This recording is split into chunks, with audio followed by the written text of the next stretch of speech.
You want me to go that way? Very good. Okay.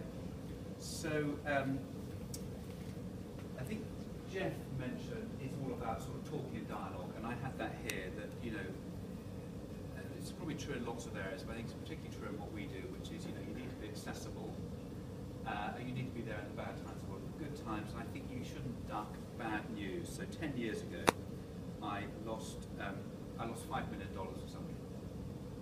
Not down a plug or between the seats of a taxi, but in the investment equivalent of leaving it on a taxi seat. And it was awkward, and it was difficult to hide, but I sort of fessed up, did it hard and fast very early, and the reply was, okay, what did you learn from that? And I learned a lot. So I had a long list of things I learned.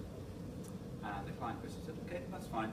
And we moved on, and it was never mentioned again. So maybe I was lucky, but I think we all said the right thing. So yeah, dialogue, and, you know, just keep it honest and respectful.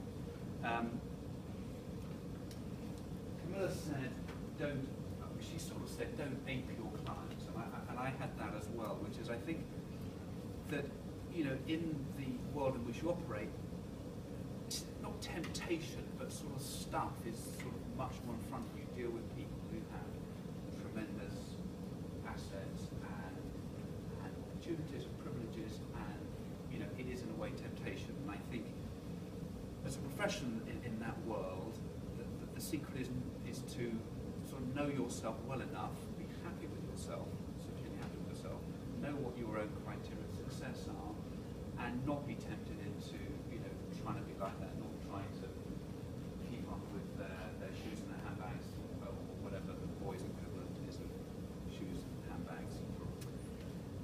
And the third thing I was going to say was, and this is sort of just to point out a tension, I think, where, and not really have an answer, but maybe, which is to say, you know, on the one hand, I think we need to be quite tenacious. I mean, I think, you know, a lot of what we do, what we offer is sold and not bought. It's not a necessity, it's something you have to sort of get out there, and that requires, you know, I think, tenacity, and I think that means sort of moving aggressively to try and get the answer quickly. And I think in business the hardest thing is to say no. It's terribly easy to say yes, write a bad line of business. So I think, you know, we're dealing with relationships and people, and therefore, you know, naturally all charming people, all really nice, and we're likeable, and we're emollient, and, you know, we're good at keeping the conversation going, and that's really, really important and healthy.